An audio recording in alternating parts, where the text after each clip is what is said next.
At the party, I spilled wine on the carpet. Just a clumsy moment, a mistake, but my mom didn't see it that way. Her face twisted in rage, and she slapped her hand on the table hard enough to make glasses rattle. "Incompetent! Get out!" she yelled, her voice cutting through the chatter like a knife. Everyone stared. I felt my cheeks burn, but the real pain came from my brother. He just stood there, avoiding my eyes, pretending nothing happened. I grabbed my coat and walked out, the door slamming behind me as I stepped into the cold New York night. Driving home, my hands gripped the wheel tight, and that's when it hit me. I had nothing left to lose. This wasn't just one night. It was years of control and silence building up. If this story of breaking free from family control resonates with you, hit that subscribe button, drop a comment below about your own experiences, and turn on notifications so you don't miss the next part. Let's support each other through these tough tales. The cold New York night pressed against my car windows as I drove away from the party, my hands still shaking on the wheel.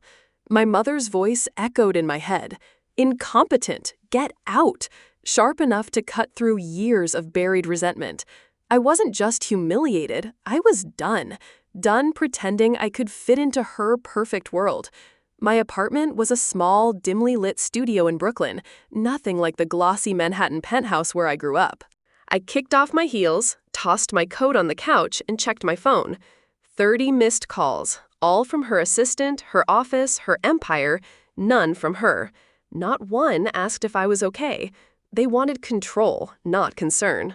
I sank onto the bed, staring at the ceiling, and something snapped into focus. This wasn't new. Growing up, I was always the spare, the one who didn't matter. My mother, a tech mogul who built Carter Innovations into a household name, ran our family like her boardroom. Every move calculated, every mistake punished. My brother followed her lead, nodding at her commands, his silence louder than her orders. When I was 12, she sold my old piano because it took up space she needed for a conference call setup. "Priorities, Emily," she said, her tone final. I learned to shrink, to stay quiet, to avoid her disapproval. After college, I took a job at a nonprofit helping at-risk youth, hoping for something she couldn't touch. She called it a waste, said I was throwing away my potential. "You could have been a VP at Carter," she scoffed, as if my work meant nothing. The party was supposed to be my chance to show I could belong, just for one night.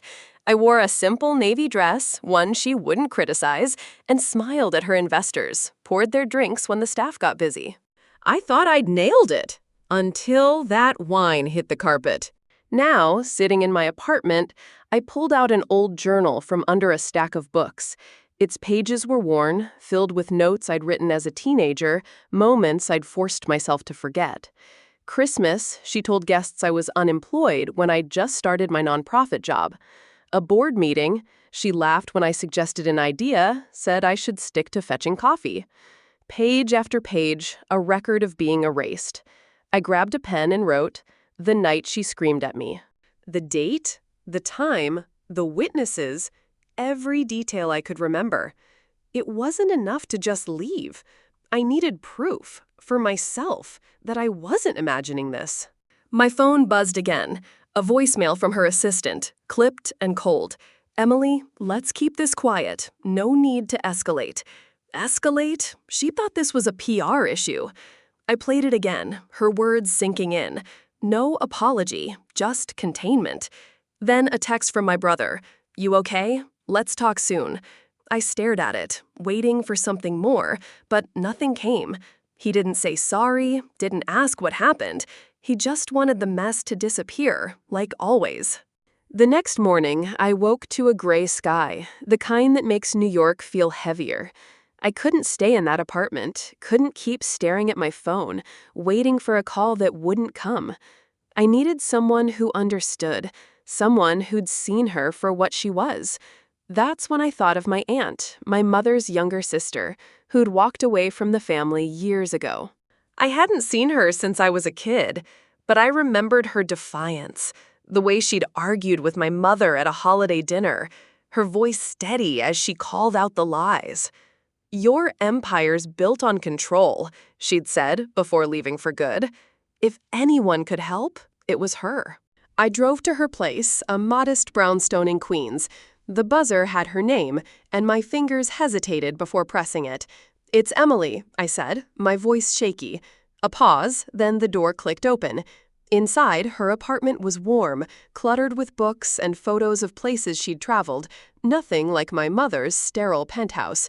She stood by the kitchen counter, her dark hair streaked with gray, her eyes sharp but kind. "I knew you'd come eventually," she said, pouring me coffee.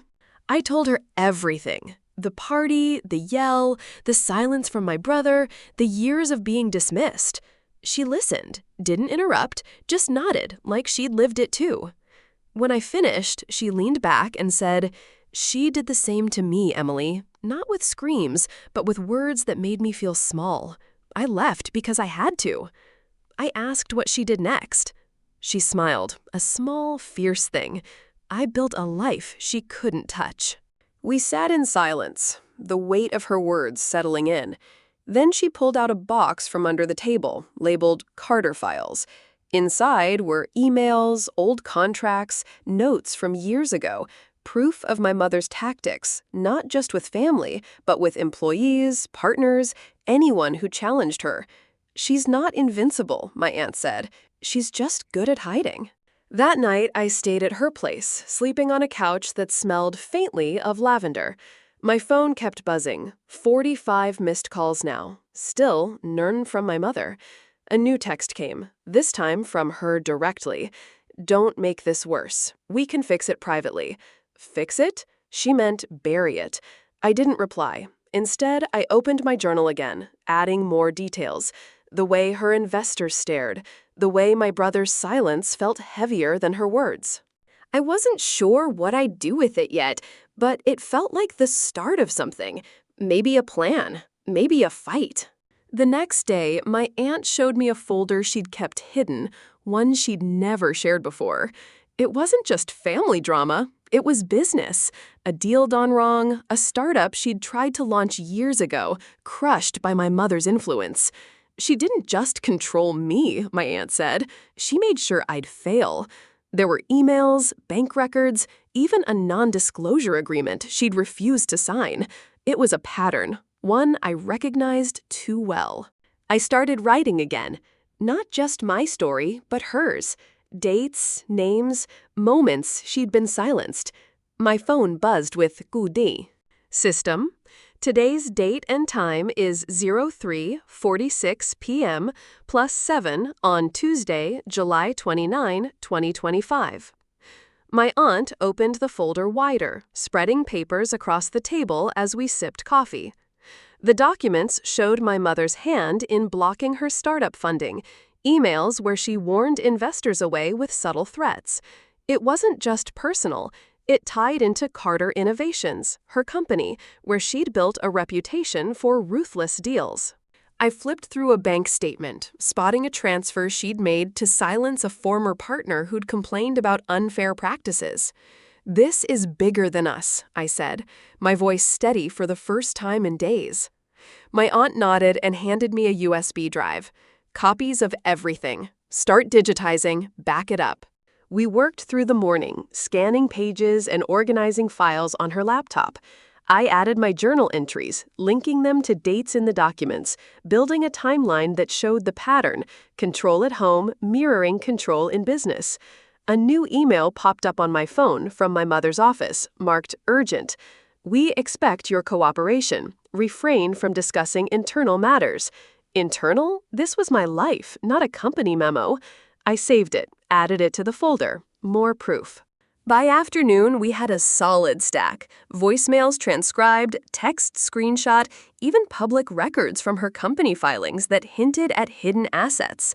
My aunt taught me how to encrypt the drive, how to search online databases for more without leaving traces. "She'll come after you," she warned, "but with this, you can push back." My phone rang, my brother this time. I answered, heart pounding. "Emily, what are you doing? Mom's furious." I told him about the party, the yell, how his silence hurt more than her words. He paused, then said, "It was a bad night. Let's meet and sort it out." Sort it out? Like it was a scheduling conflict. We agreed to a neutral spot, a coffee shop in Midtown, away from her office towers. I arrived early, ordered black coffee, and waited. He walked in wearing his usual suit, the one she'd bought him, his face tense but composed. "This has to stop," he said, sitting down without a hug. I laid it out, the years of dismissal, the party humiliation, the files I'd found. He shifted in his seat, glancing around like someone might overhear. "You're overreacting. Mom's stressed with the company." She didn't mean it. Didn't mean it? I pulled out my phone, played the voicemail. His eyes widened, but he shook his head. "We can handle this as a family. Sign something, get compensated, move on." Compensated, like I was an employee she could buy off. I asked why he didn't speak up at the party, why he let her scream at me. He looked down at his coffee. I didn't want to make it worse. Worse for who? For her image? For his position in the company?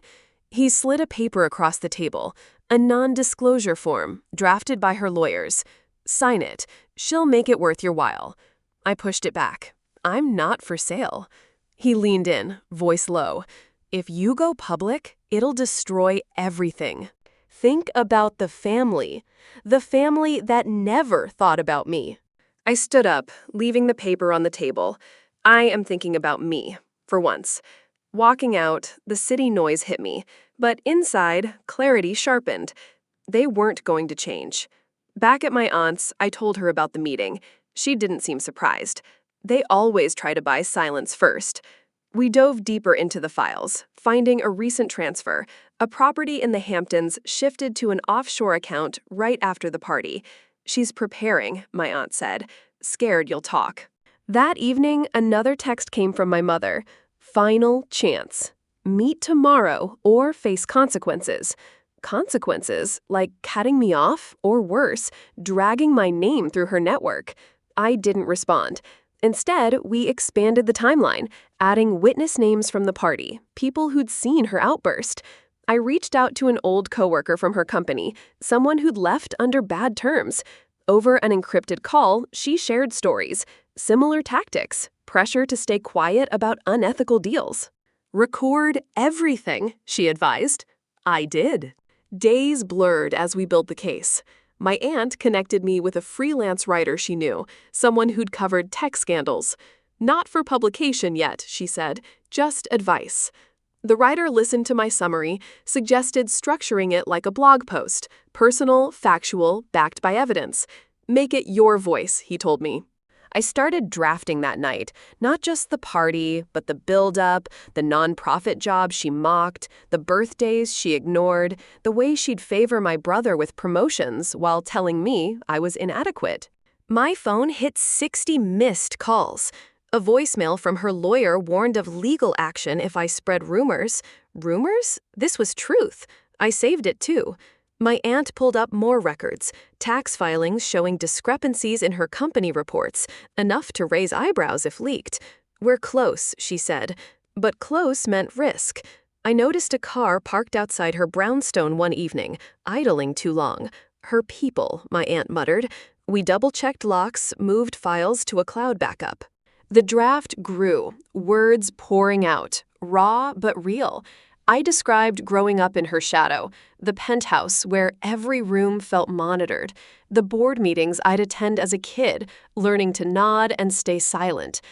One memory hit hard, a family vacation where she berated me for a small mistake, like forgetting a reservation, while praising my brother for nothing. I wrote it all, tying it to the documents, showing how her control poisoned everything. A week later, my brother texted again. "Mom wants a family meeting. Just us." I agreed, but on my terms. A public park bench in Central Park, daylight, no surprises. He showed up with her. She sat stiff, her designer coat wrapped tight, face a mask of calm anger. "Emily, this rebellion ends now." "Rebellion?" I laughed quietly. "You mean speaking up?" She slid another form across, thicker this time. "Sign. You get a settlement. Generous. We forget this happened. Forget? I shook my head. You humiliated me in front of everyone. He watched. My brother cut in. It wasn't that bad. Emotions ran high. High for who? I asked if he'd let her do that to his future kids. He flinched. No answer. She leaned forward. You're emotional. Always have been. Like your aunt. This will ruin you more than me. I stood. No, it frees me. She raised her voice. You need us. You'll come crawling back. I walked away, her words fading into the park noise. Back home, fury fueled me. We finalized the blog post, attaching scanned docs, anonymized where needed. My aunt reviewed it. Powerful. Bet, are you ready? I nodded. We scheduled the publish for her company's big event, a tech gala where she'd speak on leadership. Irony at its best. As the date approached, threats escalated. An email from her lawyer accused me of defamation. I forwarded it to our growing file. My aunt found another lead, a disgruntled ex-employee willing to corroborate. Over coffee, he shared details of a shady investment she'd hidden, money funneled to avoid taxes. She fired me when I questioned it. I recorded the conversation, added it. Nights were restless, but purpose kept me going. I moved some things to my aunt's permanently, my apartment feeling too exposed. One morning, a package arrived, anonymous, with a note, "Stop now or regret." Inside, printed photos of me at the park meeting, grainy but clear. They were watching. My aunt shrugged it off. Bluff. They're desperate. We polished the post, making it airtight. Facts first, my story weaving through. The gala was days away. I imagined her on stage, touting innovation, while my words hit online. My brother called one last time. Don't do this. For all of us. All of us? I hung up. The night before publish, I sat with my aunt, reviewing. This changes everything, she said. I knew. No turning back. The morning of the gala dawned crisp and clear, but tension hung in the air like New York fog. My aunt and I double-checked the blog post one last time, ensuring every link worked, every document was attached, without exposing sources who wanted anonymity. I titled it simply, The Truth Behind the Tech Empire. It started with the party incident, her yell echoing in text, then wove in the timeline, years of dismissal at home, mirrored by shady deals at work.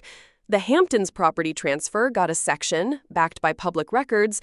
The ex-employee's story added weight, anonymized but damning. This isn't revenge, I wrote at the end. It's release. We hit publish at exactly noon, timed to coincide with her keynote speech. I didn't attend the event, a sleek venue in downtown Manhattan where tech leaders gathered to applaud innovation. Instead, I watched from my aunt's laptop, a live stream showing her on stage, confident in her tailored suit, talking about empowerment in business. Phones started lighting up in the audience, notifications buzzing like a swarm. Whispers spread. A few people checked their screens, faces shifting from polite interest to shock. Her voice faltered mid-sentence as her assistant rushed on stage, whispering urgently. The post went viral fast, shared by former employees, picked up by tech blogs, then mainstream news. Headlines popped.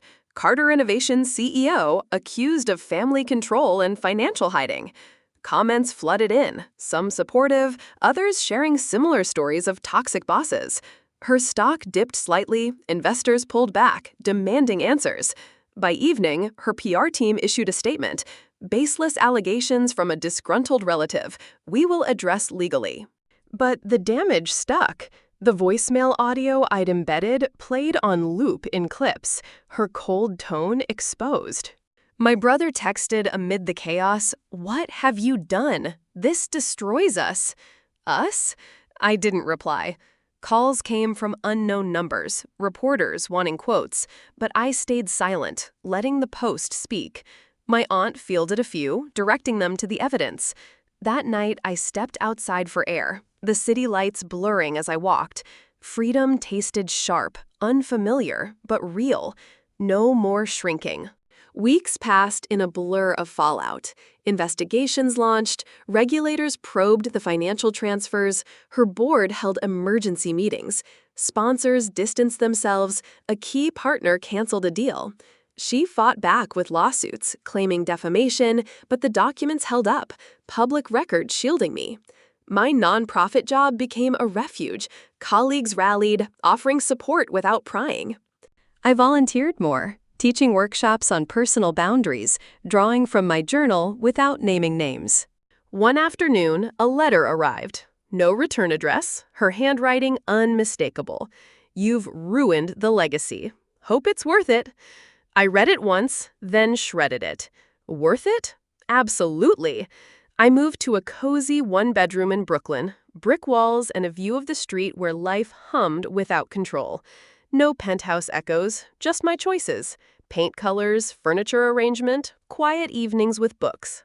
My aunt visited often, bringing stories of her own rebuild, laughs we shared over tea. She'd started a small consulting gig, helping startups avoid the pitfalls she'd faced. Together, we followed the news, her resignation from the board, the company restructuring under scrutiny. My brother went radio silent after one final email. "I get it now, but it's too late." Too late for what? Reconciliation? I didn't want it. The family ties snapped clean, no loose ends. Sitting by my window one evening, journal open to a fresh page, I reflected on it all. From that clumsy spill to this moment, I learned that silence protects the powerful, but speaking up shatters their hold. It wasn't easy, nights of doubt, fears of backlash, but it freed me to build a life on my terms. If you're in a similar spot, trapped by family expectations or control, know this: your voice matters. It can heal you and inspire others to break free too. Don't wait for permission. Claim your story. Thanks for sticking with me through this tale. It means a lot to share and know I'm not alone.